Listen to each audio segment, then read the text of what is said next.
Actually ഈ central budget നോക്കുകയാണെങ്കിൽ നമ്മൾ സാമ്പത്തികമായിട്ട് കഴിഞ്ഞ 2-3 വർഷം വലിയ വളർച്ചയാണ് നേടിയിട്ടുള്ളത്.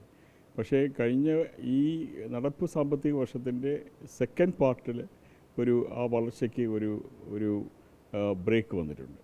സോ 8.5 എന്നുള്ളത് ഒരു ഗവൺമെൻറ് തന്നെ അവതരിപ്പിച്ച അവലോകനത്തിൽ പറഞ്ഞിരുന്നത് 6.2 6.4 എത്തുമെന്നാണ്. അപ്പോൾ ഡെഫിനറ്റായിട്ട് ഇക്കോണമി കുറച്ച് സ്ലോ ഡൗൺ ചെയ്തിട്ടുണ്ട് എന്നുള്ളതാണ് അതിൻ്റെ വസ്തുത. അപ്പോൾ അതൊന്ന് റിവൈവ് ചെയ്ത് കൊണ്ടുവരാൻ വേണ്ടിയുള്ള ഒരു ശ്രമം തീർച്ചയായിട്ടും ഈ ബഡ്ജറ്റിലുണ്ടാവും എന്നാണ് പ്രതീക്ഷിക്കുന്നത്.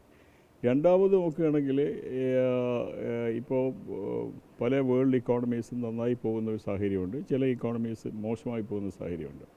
അപ്പോൾ ഇന്ത്യയെ സംബന്ധിച്ചിടത്തോളം വലിയ പ്രതീക്ഷകളാണ് ഇന്ത്യക്കകത്തും പുറത്തുമുള്ളത്. അപ്പോൾ ഡെഫിനറ്റായിട്ടും ഒരു പോസിറ്റീവായിട്ടുള്ളൊരു ബഡ്ജറ്റ് വരും എന്നുള്ളതാണ് ജനങ്ങളുടെ പ്രതീക്ഷ. ഒന്ന് വളർച്ചാ നിരക്ക് കൂട്ടുക, ഇൻകം ജനറേറ്റ് ചെയ്യുക, അതോടൊപ്പം തന്നെ ക്യാപിറ്റൽ എക്സ്പെൻഡിച്ചർ കൂട്ടുക, വികസന കാര്യങ്ങൾക്ക് വേണ്ടിയുള്ള ചിലവുകൾ എങ്കിലേ വികസന കാര്യങ്ങൾക്ക് വേണ്ടിയുള്ള പൈസ ചിലവാക്കിയാൽ മാത്രമേ ജനങ്ങളുടെ കയ്യിൽ പൈസ വരുള്ളൂ. ജനങ്ങളുടെ കയ്യിൽ പൈസ വന്നു കഴിഞ്ഞാൽ മാത്രമേ മാർക്കറ്റിൽ പൈസ ഉണ്ടാവുള്ളൂ. അപ്പോൾ അങ്ങനെ ഒരു ഡെവലപ്മെൻറ്റൽ ബഡ്ജറ്റ് ആയിരിക്കും എന്നുള്ളതാണ് പ്രതീക്ഷ. ഇൻഫ്രാസ്ട്രക്ചറിൻ്റെ കാര്യത്തിൽ റോഡാണെങ്കിലും റെയിലാണെങ്കിലും എയർ ആണെങ്കിലും നമ്മൾ വളരെയധികം താല്പര്യത്തോടുകൂടി പോസിറ്റീവായിട്ടുള്ള ഇൻവെസ്റ്റ്മെൻറ്റ്സാണ് ഇപ്പോൾ നടന്നുകൊണ്ടിരിക്കുന്നത്.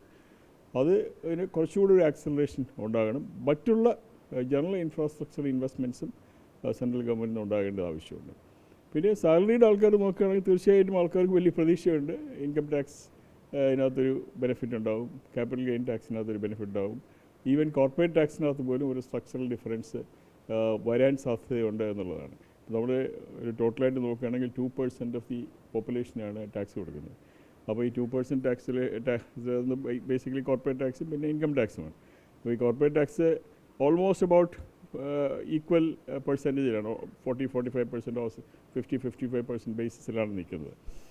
അപ്പോൾ അതിനകത്ത് വരുന്ന മാറ്റം തീർച്ചയായിട്ടും ഒരു ഗുണകരമാകും എന്നുള്ള രീതിയിലാണ് പ്രതീക്ഷിക്കുക. ആൾക്കാരുടെ കയ്യിൽ കൂടുതൽ ഫ്ലെക്സിബിൾ ഫണ്ട്സ് വരും.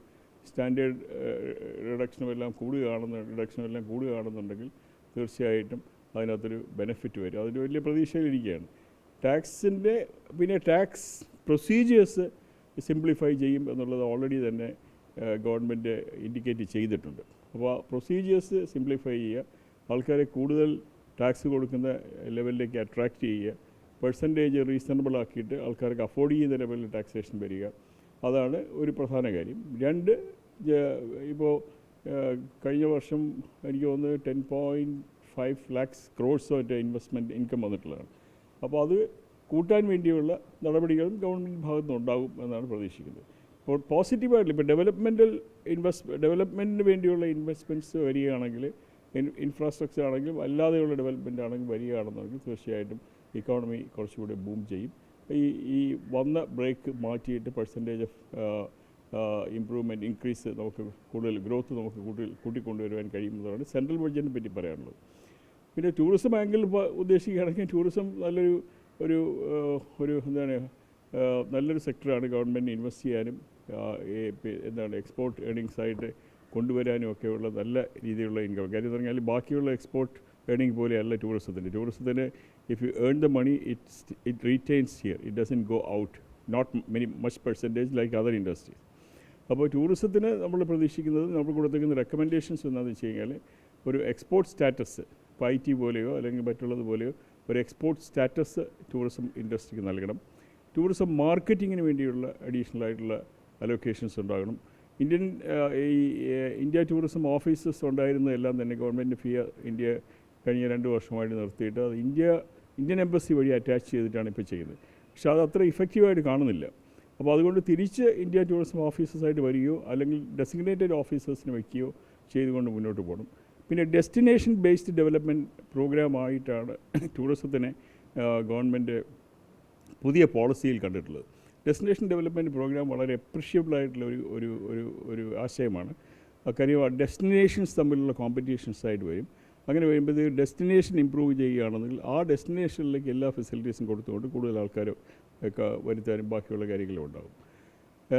പിന്നീടുള്ളതെന്ന് വെച്ച് കഴിഞ്ഞാൽ ഇപ്പോൾ ഹോസ്പിറ്റാലിറ്റി സെക്ടർ, അതുപോലെ തന്നെ ഹോസ്പിറ്റൽ സെക്ടർ, IT സെക്ടറിലുള്ള നമ്മുടെ major infrastructure income generating service സെക്ടേഴ്സും രണ്ട് സെക്ടേഴ്സിനും കൂടുതൽ ഊന്നൽ നൽകിക്കൊണ്ടുള്ള ഒരു ബഡ്ജറ്റ് കഴിഞ്ഞ വർഷങ്ങളിൽ ഉള്ളതുപോലെ തന്നെ ഒരു സ്ട്രോങ് ഫോക്കസ് കൊടുത്തിട്ടുള്ള ചില ഏരിയാസ് കൊണ്ടുവന്ന് ചെയ്യുന്ന പോലെ തന്നെ ഇപ്രാവശ്യവും കൊണ്ടുവരുമെന്നുള്ളതാണ് ജനങ്ങളുടെ പ്രതീക്ഷ.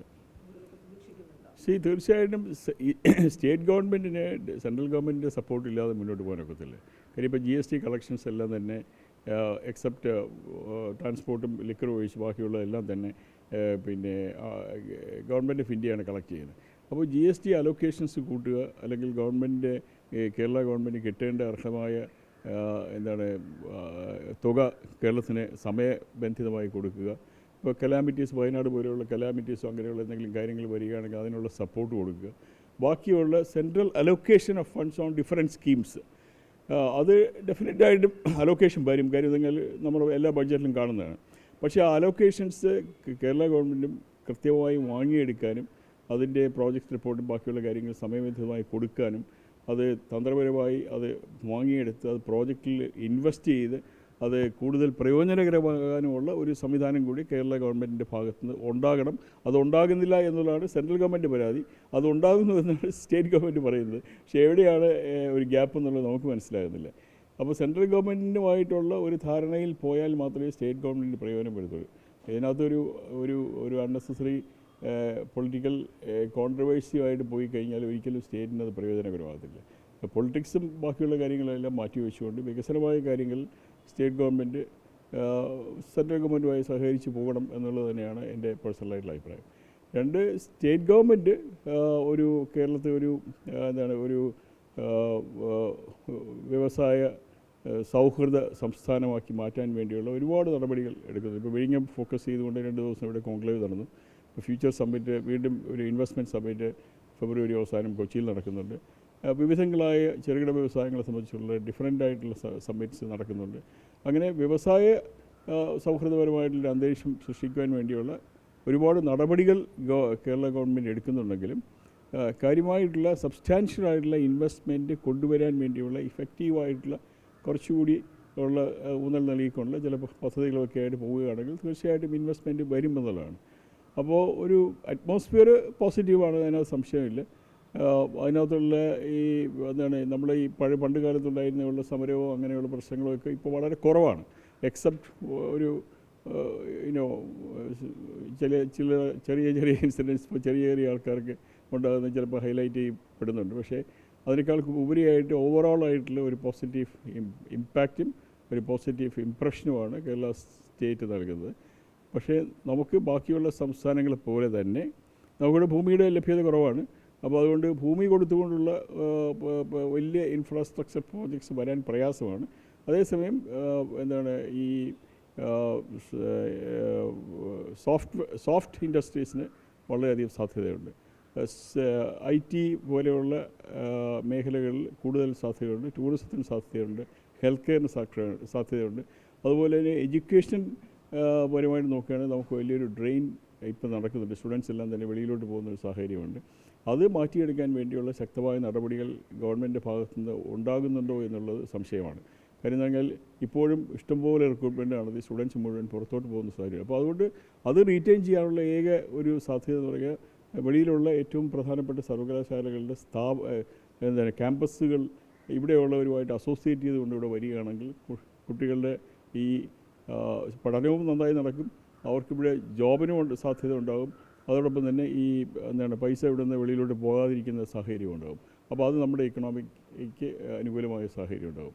അപ്പോൾ കേരള ഗവൺമെൻറ്റിൻ്റെ അപ്രോച്ച് പോസിറ്റീവാണ്. പക്ഷേ നമ്മൾ അങ്ങോട്ട് സെൻട്രൽ ഗവൺമെൻറ്റും കേരള ഗവൺമെൻറ്റും തമ്മിലുള്ള ഒരു ഫൈറ്റ് എപ്പോഴും നിലനിൽക്കുന്നുണ്ട്. അത് മാറ്റിയെടുക്കാനായിട്ട് തീർച്ചയായിട്ടും രണ്ട് കൂട്ടരും ശ്രമിച്ച് സംസ്ഥാനത്തിന് വേണ്ടിയുള്ള പ്രയോജനകരമായ കാര്യങ്ങൾ ചെയ്യണമെന്നാണ് അതിൻ്റെ പ്രതീക്ഷയാണ് നമുക്ക് ബഡ്ജറ്റിലുള്ളത്. വളരെ പോസിറ്റീവായിട്ടുള്ളൊരു സമീപനമാണ് കേരള ബഡ്ജറ്റ് എപ്പോഴും ടൂറിസത്തിന് നൽകുന്നത്. ഞങ്ങൾ ഇപ്രാവശ്യവും ഫൈനാൻസ് മിനിസ്റ്ററുമായിട്ടുള്ള ഡിസ്കഷൻസ് ഉണ്ടായിരുന്നു. വളരെ ഡീറ്റെയിൽ ആയിട്ട് 1.5 മണിക്കൂർ നേരെ സംസാരിച്ചു. അദ്ദേഹം എല്ലാ കാര്യങ്ങളും കേട്ടു. അതനുസരിച്ച് പോസിറ്റീവായിട്ട് പോകാം എന്നുള്ളൊരു ധാരണയിലാണ് എത്തിയിരിക്കുന്നത്. അതിൽ പ്രതീക്ഷയുണ്ട്. തോമസ് ഐസക് പോലെ എല്ലാ സമയത്തും അതിന് മുമ്പും വളരെ പോസിറ്റീവായിട്ടുള്ളൊരു അപ്രോച്ചാണ് ടൂറിസത്തിൻ്റെ കാര്യത്തിൽ വന്നത്.